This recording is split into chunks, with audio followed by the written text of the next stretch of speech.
Speaker sir, కొంతమంది ఎన్ఆర్ఐస్కి ప్రజాస్వామిక స్ఫూర్తి అర్థము అవగాహన కాదు. మనం ప్రయత్నం చేసినా కూడా వారు తెలుసుకునే ప్రయత్నం చేయరు. ప్రజాస్వామ్యంలో 49కి 0 వాల్యూ ఉంటుంది, 51కి 100% వాల్యూ ఉంటుంది. ఎందుకంటే 51% ఓట్లు, 51% నెంబర్ ఉన్న వాళ్ళు ప్రభుత్వాన్ని ఏర్పాటు చేస్తారు. 49% ఉన్నవాళ్ళు ప్రతిపక్షంగా కూర్చొని ప్రభుత్వం తీసుకునే పరిపాలనలో నిర్ణయాలను, శాసనాలను సహేతుకంగా విశ్లేషించి సలహాలు సూచనలు ఇస్తారు. సలహాలు సూచనలు ఒకవేళ ప్రభుత్వము పెడచెవిన పెడితే నిరసనలు, ధర్నాలు, రాస్తారోకలు చేస్తారు. అవసరమైతే ఆమరణ నిరాహార దీక్షలు చేసిన కూడా సందర్భాలు ఉన్నాయి. ఆ స్పిరిట్ను తీసుకోవాలి తప్ప వాళ్ళు 64 ఉన్నారు, మేము 39 మంది ఉన్నాం, మేము అచ్చోసిన ఆంబోతుల్లాకున్నాం, మేము పోడియంలోకి వచ్చి కుస్తీలు కొట్లాడతాం, ఈ రకమైన భాష వారి గౌరవానికి కానీ ఈ సభను నడిపించుకోవడానికి కానీ సహకరించదు. రెండవ అంశం, పదే పదే గత పాలన గురించి, గత ప్రభుత్వాల గురించి మాట్లాడుతున్నాను. సరే, వారు ఏం మాట్లాడతారో మొత్తం విన్నాక రిప్లై చేద్దాం అనుకున్నాను. కాకపోతే నా రిప్లై కోసం వారు తహతహలాడుతున్నారు. గత పాలనలో యూత్ కాంగ్రెస్ వైస్ ప్రెసిడెంట్గా కల్వకుంట్ల చంద్రశేఖరరావుకు అవకాశం ఇచ్చిందే కాంగ్రెస్ పార్టీ. సింగిల్ విండో డైరెక్టర్గా ఎన్నికల్లో పోటీ చేయడానికి ఇస్తే కాంగ్రెస్ పార్టీ తరఫున నిలబడి ఓడిపోయిందే చంద్రశేఖరరావు. గత పాలనలో ఎంపీగా గెలిపించిందే కాంగ్రెస్ పార్టీ. గత పాలనలో షిప్పింగ్ మినిస్టర్ ఇచ్చిందే కాంగ్రెస్ పార్టీ. ఆ తర్వాత కార్మిక శాఖ మంత్రి ఇచ్చిందే కాంగ్రెస్ పార్టీ. అంతెందుకు ఇక్కడ సభ్యుడు ఉన్నాడు, వారు కూడా వారి కుటుంబ సభ్యులే. ఎమ్మెల్యే కాకుండానే మంత్రిని చేసి తర్వాత ఎమ్మెల్యేగా ఎన్నిక చేయడానికి సహకరించిందే కాంగ్రెస్ పార్టీ. ఈరోజు వాళ్ళు ఏ పేరైతే వినోద్ అనుకుంటున్నారో ఆ రాజశేఖర రెడ్డి గారే ఆ మంత్రివర్గంలోనే గత ఆర్థిక శాఖ మంత్రి, సిద్దిపేట ఎమ్మెల్యే గారు ఎమ్మెల్యే పదవి లేకుండా మంత్రిగా ప్రమాణ స్వీకారం చేసిండ్రు. రాజశేఖర రెడ్డి గారి నాయకత్వమే దేశానికి బలమైన నాయకత్వం అని అందులో పనిచేసిండ్రు. మూడవది, పోతిరెడ్డిపాడు పొక్క పెద్దది చేసినప్పుడు కీర్తిశేషులు నాయన్ నరసింహారెడ్డి గారు కడప జిల్లా ఇన్ఛార్జ్ మినిస్టర్. ఆ రోజు కొట్లాడింది పోతిరెడ్డిపాడు మీద కీర్తిశేషులు పి జనార్దన్ రెడ్డి గారు. పోతిరెడ్డిపాడు పొక్క పెద్దది చేసినప్పుడు ఇక్కడ ఉన్నోళ్ళు ఎవరు ప్రాణత్యాగాలు చేస్తామని ఎవరు కొట్లాడలే, ఎవరు మాట్లాడలే.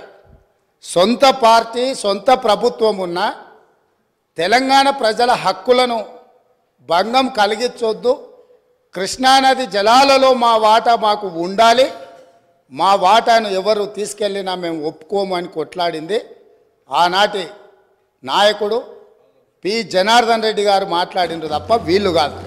కాబట్టి ఈరోజు వీళ్ళందరూ ఏ పాలకుల గురించి మాట్లాడుతున్నారు, ఆ పాలకులు ఇప్పుడు మాట్లాడుతున్న పెద్దలు ఎట్లెమ్మెల్యేనరు?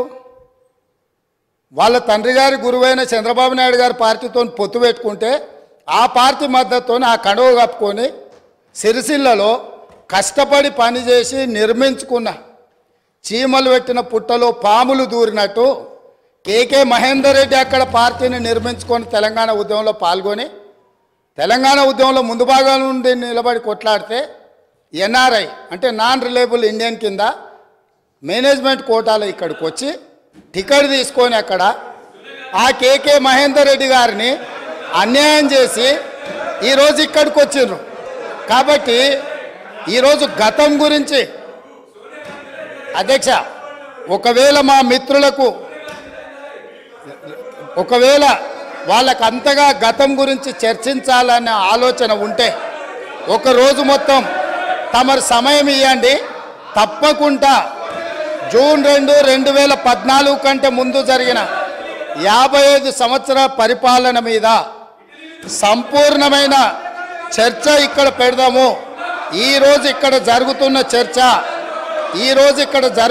చర్చ జూన్ 2, 2014 నుంచి జరిగిన పరిపాలన, చేసిన విధ్వంసము, నాయకత్వం యొక్క వ్యవహార శైలి మీద మనం ఈరోజు మాట్లాడుకుంటున్నాము.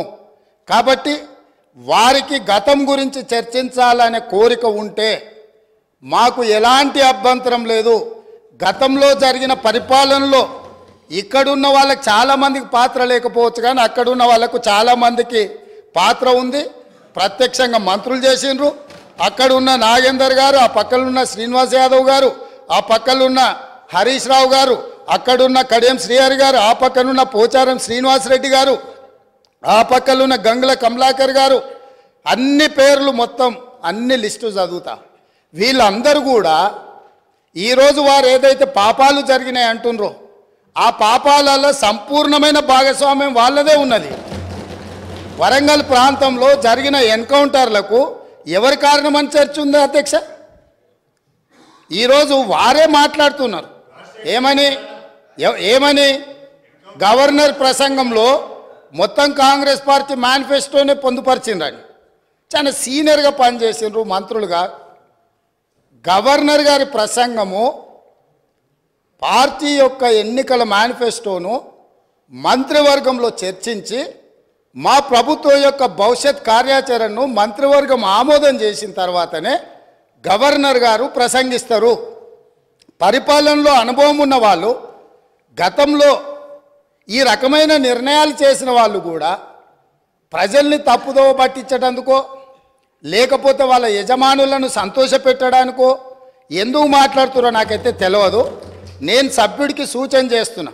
నేను చాలా విషయాలు ప్రస్తావించిన, తప్పకుండా సావధానంగా 5 సంవత్సరాలు సమయం ఉంది. సంపూర్ణంగా ఎక్స్రే తీసినట్టుగా ఎక్కడెక్కడ ఏమేమి ఉన్నాయో అన్నిటిని వివరిస్తాం. మా ఆర్థిక మంత్రి గారు, డిప్యూటీ సీఎం గారు జరిగిన విధ్వంసం ఏంది, ఆర్థిక నేరమేంది, అన్ని విషయాలు ఈ సభలోనే తమరి అనుమతి తీసుకొని చర్చకు పెట్టి వాటన్నిటిని విశ్లేషిద్దాం. మేము సిద్ధంగా ఉన్నాం. సంవయనం పాటించి ఈరోజు గవర్నర్ గారి ప్రసంగానికి సంబంధించిన మీకు మనసు ఉంటే, తెలంగాణను అభివృద్ధి చేసుకోవాలన్న ఆలోచన ఉంటే అభినందిస్తూ మీరు ముందుకు రండి. లేదు మేము ఇట్లనే ఉంటామంటే పిల్లి శాపనార్థాలకు ఉట్లు తెగిపడవు. ఈ శాపనార్థాలు పెడుతూనే ఉంటారు జీవితకాలం. కాబట్టి దయచేసి ప్రతిపక్షానికి నేను సూచన చేస్తున్నా, మేము పాలకపక్షంగా మా విజన్ డాక్యుమెంటుని సభలో పెడుతున్నాం. మీరు సలహాలు సూచనలు ఇవ్వండి. సహేతుకమైన సలహాలు సూచనలకు ఎప్పుడు మేము సిద్ధంగా ఉన్నాము. ఎందుకంటే ప్రతిపక్షాలను గౌరవించడం అనే సాంప్రదాయం కాంగ్రెస్ పార్టీకి మొదటి నుంచి ఉంది, ఇప్పుడు కూడా ఉంది. ఆ సాంప్రదాయాన్ని కొనసాగిస్తామని మీ ద్వారా వారికి తెలియజేయదలుచుకున్నాం.